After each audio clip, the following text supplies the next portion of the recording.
Jeffries as Marion Kirby, the ghostess with the mostest. Robert Sterling as George Kirby, that most sportive spirit. And Leo G. Carroll, host to said ghost, as Topper.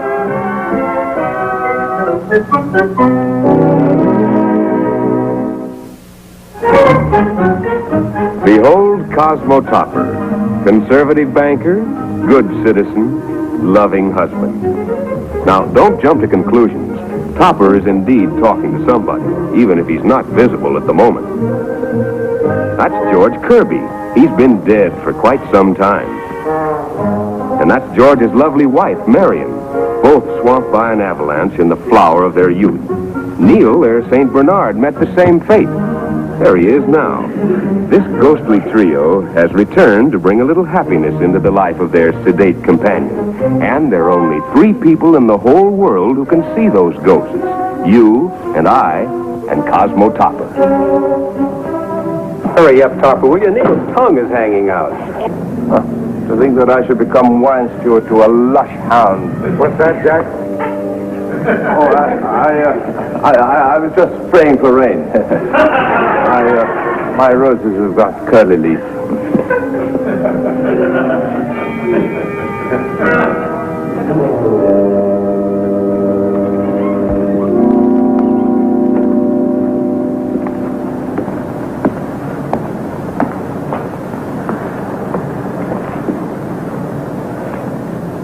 What a sneak. He's writing on a ticket. Well, don't just sit there invisible. Do something. You sit still, Neil. I'll handle this.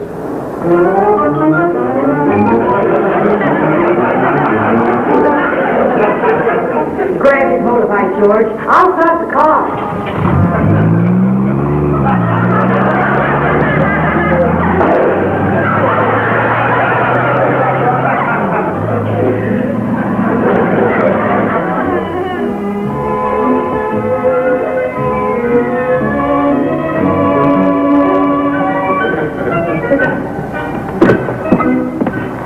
All right, Jack, how is it done? How's what done? You're driving, I'm chasing you, and we're here. Oh, dear. You better say something, Jack, and say it fast. Well, you'd never believe me if I told you, officer. All right, Jack, if that's where you want it, I'll throw the book at you. Illegal parking, interfering with an officer while writing a citation, appropriating police property, and driving a car without a driver.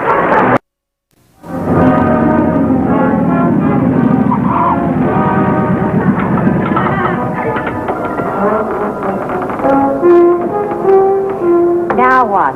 That cop grabbed Topper, you know. Well, maybe it wasn't such a good idea after all, huh? I feel awful. Well, I'm miserable. Think how he feels. Topper has his chin. Let's go home, honey. I know Topper. He'll think of some great excuse and get out of it. For once in my life, I'm not too sure.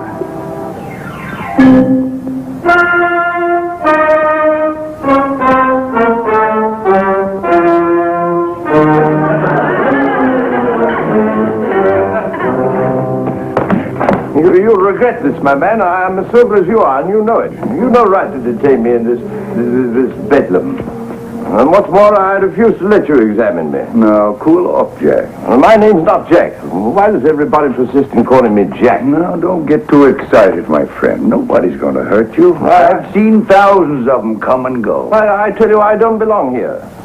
That's what they all say. Well, it's true. The only reason I'm here is because I was arrested by an overzealous policeman. Drunk, I suppose. Oh, well, he certainly looked it. You mean me? Why, certainly not. I scarcely take more than a single cocktail in a month. Well, this isn't mine. I bought this for the dog. My friend's dog. He's a St. Bernard. You may as well sit down, and I'll give you the whole story. You see, it all happened about a year ago. You see, this is delightful, but quite irresponsible couple, George and Marion Kirby. They live with me. The only thing is, They're dead. Oh, yes. The dog, too.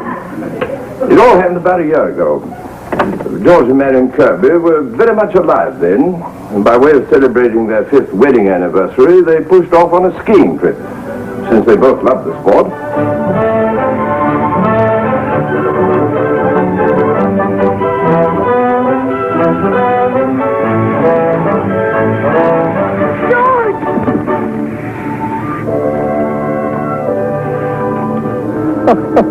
Forget to fasten your safety belt? Oh, what rotten luck. You must be miles from the chalet. How long do you think it'll take us to get back, George? Practically forever, without skis. Isn't that awful? I hate to think of you walking. Me? Let me have your skis, darling. No. Just a minute, young lady. George Kirby, would you actually allow your bride to crunch through 50 miles of deep snow, fighting a blizzard attacked by wolves? Listen, Goose, you park yourself right here. I'll scoot down the trail to the ski patrol shack and come back with a first aid sled. Don't you dare leave me. But, darling, I can make it to the shack in 20 minutes. George Kirby, do you see that sign? Well, what about it? Well, suppose I get caught in the avalanche. There isn't going to be an avalanche.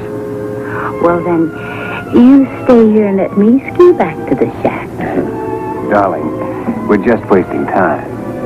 Well, for heaven's sake.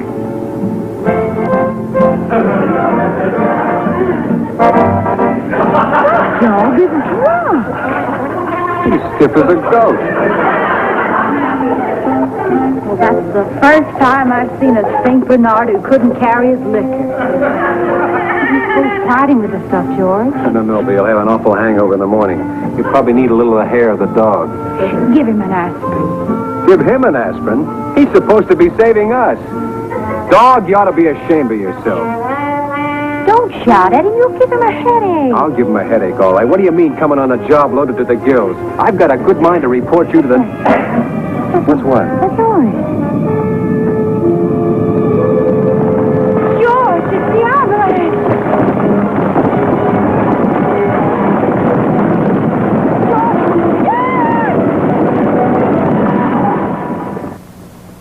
Several months later, Henrietta, that's my wife, decided that our apartment had become too small for us. I had an appointment with a real estate agent to see a house. That was 3 months ago, Mr. Topper, and they never did find the bodies. Yes, but is all this legal? I mean, how can you sell a house if you can't produce the corpus delicti? Or is it corpi delictus?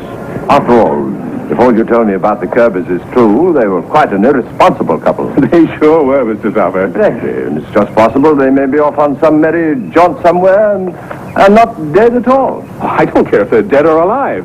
They only made the first payment on the house, and our office got orders from the loan company to sell. I see. Then I may safely assume that the house has reverted to this loan shark. Loan company. Quite. And there'll be no question of future litigation. No, none whatever. Would you like to go inside? Well, perhaps we'd better wait for Mrs. Topper. After all, she's the one you've got to please, you know. Why, hello, Mrs. Topper. Oh, no. I just found out from Addie Stevens. Do you know whom this house belongs to? Yes, dear, the loan shark. Loan company. It belongs to the Kirbys. But- And you know what happened to them? Mrs. They were Topper. supposed to have died in an avalanche, but the bodies were never found. I wouldn't set foot in that house until I bring back the bodies. My dear Henrietta, what possible use could we have for a pair of frozen bodies? I don't want any bodies. Mr. Moulton, you have no right to put this house on the market until you have proof that... I've been all through that with Mr. Topper, Mrs. Topper. Our office got orders from the loan shark Company. I mean... It's quite all right, dear. Even if they do show up. Frozen or otherwise, they have no legal claim. Positively ghoulish. I wouldn't set foot in the house. Oh, but Henrietta... Don't argue, Cosmo. I wouldn't go in that house, not even if you dragged me. Mrs. Topper, I'm sure you'll feel different when you've seen the inside of the house. It's really quite cheerful. Yes, thought. Besides, we don't want to live in an apartment all our lives. At least there aren't any corpses in our apartment. Very well, Cosmo, if you insist. But I'm not going to take it. Once inside the house, my wife decided that it all looked rather cheery, so she went off with Mr. Bolton to see the upstairs part. In the meantime, she asked me to face off the living room to see if our carpet would fit. 10, 12. 13, 15, 16. That's what? 16. You did. I said 15. Cheer up. George can only count to 20. Oh, stop it, will you? Stop what? Stop hiding. Where are you? Where are you? Ah, you're cold. Still cold. Ah, getting warmer. See anybody? Of course you don't. We're invisible. I don't believe it. Who did that? I did. Now do you believe it? No. Yes. Well, make up your mind. This is impossible. This is impossible. You're repeating yourself. Maybe he has a limited vocabulary. I don't feel well. That's no reason to sit on my wife's lap. It's all right. I rather like it. Oh, isn't that fun? He does bird imitation. Do some more, Cosmo. I need a drink. Now you're making sense. This way, old man. I'll have it for you in a jiffy.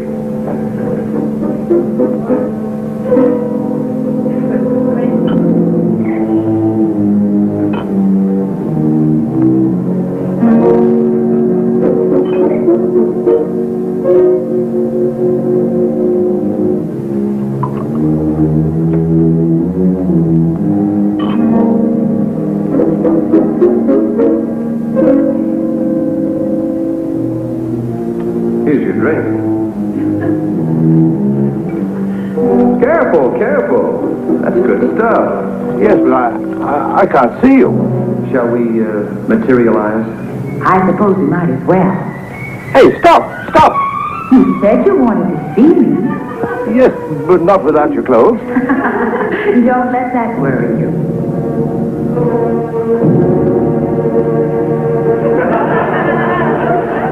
Yes. How's that?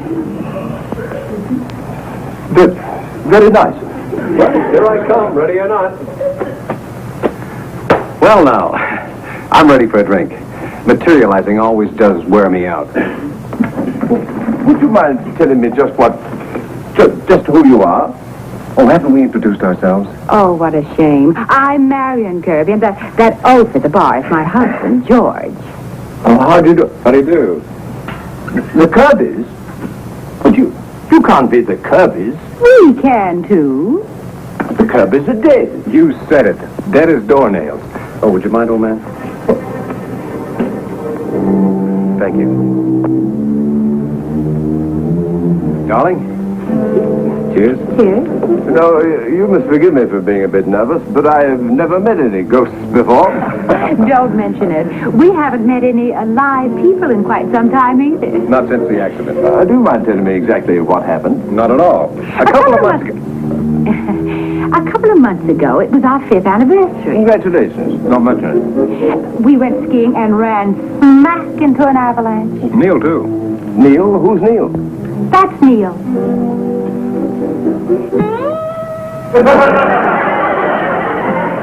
He's a wonderful dog, but a bit of a topper-topper.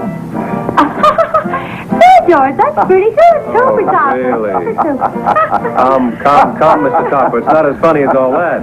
I was laughing at something else. Oh, would you mind, old man? Thank you. You know, Henrietta was afraid this house was haunted. Hey, you take a powder. She's not psychic, is she? I never thought so before. We don't like psychic people. They're so pushy, always trying to meet us when we don't want to meet them. How do you remember the medium that tried to get us to materialize when we were both taking showers? Served it right if we had. Oh, thank you, old man. It's Henrietta. There you go, being scared of her again. I'm not scared. I don't want her to be scared. She may not quite understand about you. Well, that's simple. And look, if we should happen to materialize when anybody else is around, remember, nobody can see us but you. Cosmo, where are you? Cosmo, why didn't you answer me? Cosmo, what's the matter? You look as though you see a ghost. I told you she was silent. What's that? I was just breathing, dear. Well, that's been very strange, Cosmo. Who are you talking to down here? No one. I distinctly heard you talking to someone. Me too. Well, you must have heard the neighbors. It's that noisy. We certainly aren't going to take the house. Oh, not a bit noisy. The neighbors around here never talk above a whisper. Cosmo! Where did you get that drink? Drink, of course. At the bar. What bar? Over there. I don't see any bar. How did you do that? How did I do what? That. Make that wall go up. What wall? I could have sworn. Cosmo, I told you there was something strange about this house. I think so, too. Perhaps we'd better look elsewhere, Henrietta. Coward. Nothing of the kind. I was just being sensible. But I didn't disagree with you, Cosmo. Folks, I think we're a little edgy on account of the former tenants. Former tenants. That's a hot one. Besides, it's too expensive. Why, I haven't even quoted a price. He's got you there, sweetie.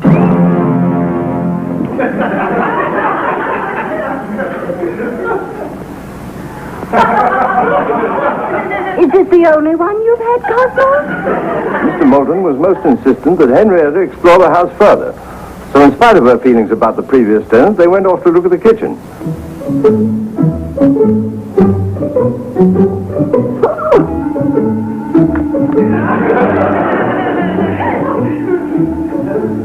I never heard anything so outrageous. Is something wrong, dear? Do you know what they're asking for this house? Outrageous. Let's go. I haven't told you yet. Pay it, Tom. We'll make it worth it. We'll make you young again. How much is it? $28,000. Out of the question. I'll teach you to laugh. $1 million less. After all, Mr. Topper, the Kirbys agreed to pay almost twice that amount. We did not. They did not. Huh? How do you know?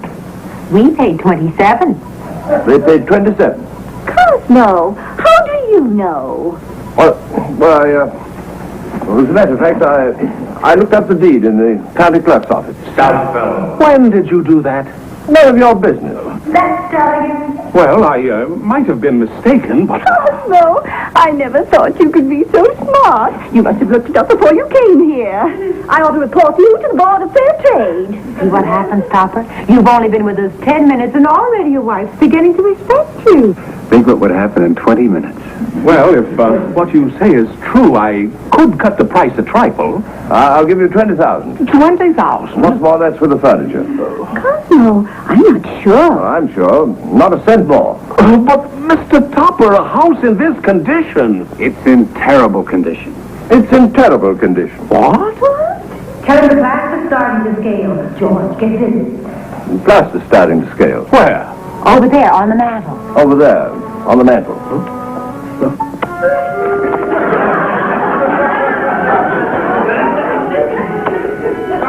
Tell him the cellar is flooded. George, get the hose. Take me a whiskey. Why, the cellar is flooded. That I know isn't true. Stall him while George gets the hose.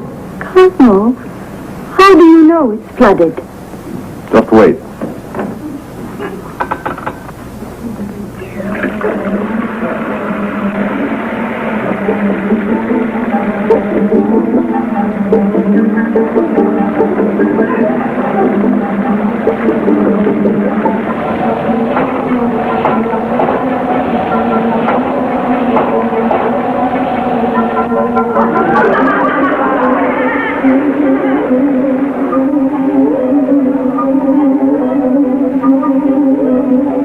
I'll show you how wrong you are. Look, I'll make a deal with you. If it isn't flooded, you get your 20,000. If it is, the house goes for 16. Mr. Topper, you've just lost yourself some money.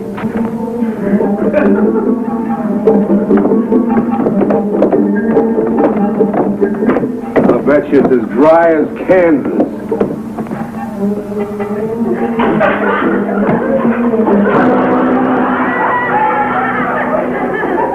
Did you do that? Of course not. I didn't touch him. I did.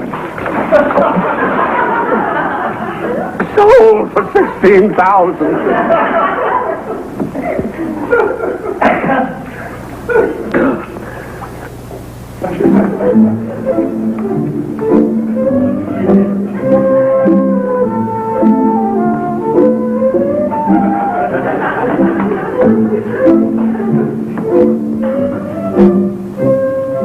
No wonder you didn't have time to measure the room.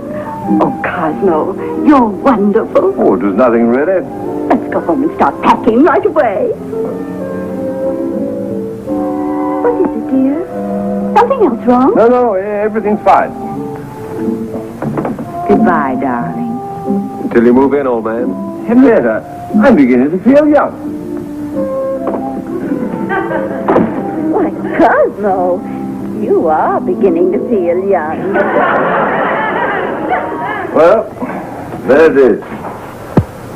I've never told the story to anyone before, and I take my oath I'll never tell it again. I never heard anything like it. Look, you could see that I'm not intoxicated, can't you? Well, you look sober enough to me. And will you please say that I'm released from this place at once, Doctor? Doctor? I'm not a doctor. You're not? Heck no. I just come here to paint the bathroom.